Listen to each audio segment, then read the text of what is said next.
यहाँ पे पधारे सभी कांग्रेसी नेता एवं दलित समाज के नेता एसटी ओबीसी के श्री सियाराम दास जी एवं कालगांव विधानसभा के उपाध्यक्ष श्री प्रशांत बनर्जी जी एवं यहाँ पे पधारे सभी महानुभाव एवं श्रोतागणों का मेरी तरफ से तहे दिल से अभिनंदन आप लोगों से करना चाहता हूँ कि कल आप लोगों ने किस तरीके से देखा कि वक्फ बिल को किस तरीके से लोकसभा में किस तरीके से पास करने की रणनीति बनाई गई और वो पास कर दी गई।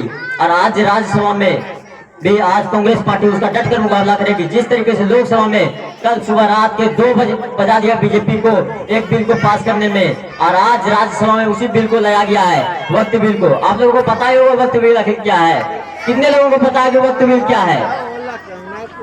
मैं बता देना चाहता हूँ शॉर्टकट में, वक्फ बिल बस मुसलमानों के हक एवं अधिकार एवं धार्मिक कामों को हड़पने की एक नीति है। अगर यदि आप कोई भी चीज दान करना चाहते हो, अपने धर्म को दान करना चाहते हो, अपने दान करना चाहते हो, अपने समाज को दान करना चाहते हो, वह सभी चीजों को मोदी सरकार नहीं चाहते हैं कि वो चीजों को दान किया जाए और वो आप लोगों के काम आए।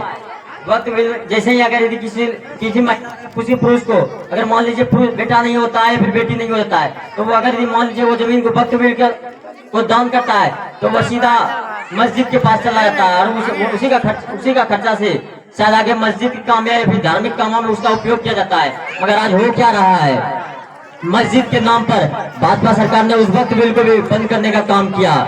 आप लोगों ने कुछ दिन पहले ही देखा था किस तरीके से हिमाचल प्रदेश में एक मस्जिद हुआ करता था, उसको भाजपा सरकार ने तोड़ दिया गया।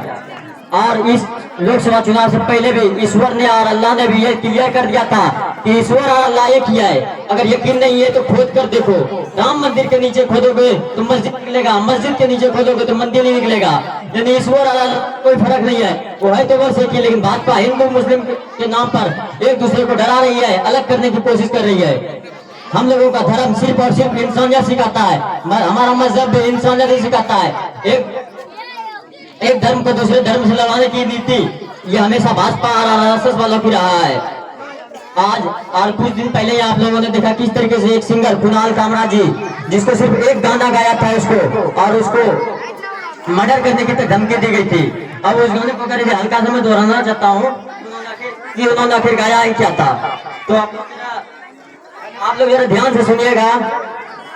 उन्होंने कहा था हम होंगे कंगाल, हम होंगे कंगाल एक दिन, अरे मन में है विश्वास देश का सत्यानाश, हम होंगे कंगाल एक दिन, होंगे नंगे चारों ओर, होंगे पंगे चारों ओर, पुलिस के डंडे चारों ओर एक दिन, अरे मन में नथुराम हरकते आसाराम, हम होंगे कंगाल एक दिन, होंगे गाय का प्रचार लेके हाथों में हथियार, होंगे संघ का शिष्टाचार एक दिन, जनता बेरोजगार गरीबी से कंगाल, हम होंगे कंगाल एक दिन।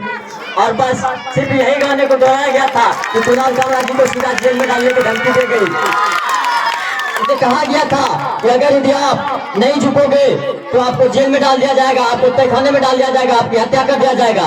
मगर कुणाल कामरा जी ऐसे कैसे देशभक्त निकले, उन्होंने कहा दिया तुम मुझे मिटा सकते हो, तुम हमें झुका सकते हो, यानी कि तुम सच को झूठ और झूठ को सच कितनी ही कर दो वो हो सकता है, लेकिन ये हमेशा झूठ के साथ होता है, सच के साथ नहीं होता है। सच को आप कह दो तो वो झूठ नहीं हो जाएगा, सच हमेशा सच ही रहता है, क्योंकि ये झूठ के साथ होता है तो उसे उल्टा करके कुछ और बना दिया जाता है।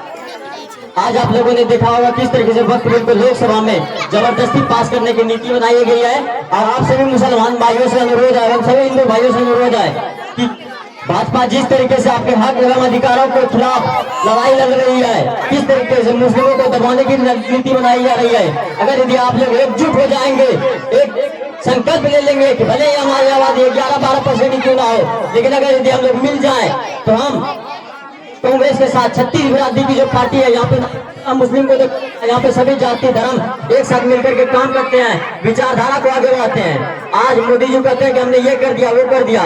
अरे मोदी जी आपने बस एक शौचालय बनाया है, आप एक शौचालय बनाकर कितना बोल रहे हैं, यानी कि इसे कहने का मतलब है कि बाप दादा ने पूरा का पूरा घर बना दिया। अरे बेटा एक शौचालय बना करके ये कह रहा है कि मेरा बाप ने किया है क्या है। अरे कांग्रेस के बनाए हुए सड़क पर चलते हो, कांग्रेस के बनाए हुए इंदिरा आवास के घर पर रहते हो, कांग्रेस के लिए बनाए बड़े बड़े पार्क, बड़े बड़े स्कूल जहाँ पे आपने पढ़ाई की है वो स्कूल भी कांग्रेस के टाइम में बना है, और आप कहते हो कांग्रेस ने किया है क्या है। वाह, कभी एक समय में कहा करता था स्मृति ईरानी जी कि बहुत हुई महंगाई की मार, अब की बार मोदी सरकार। और अब जिस चीनी के ऊपर वो सवाल करा करता था कि हम 10 रुपए केजी चीनी बेचेंगे, आज 10 रुपए पौवा भी नहीं है, उससे भी ज्यादा हो चुका है।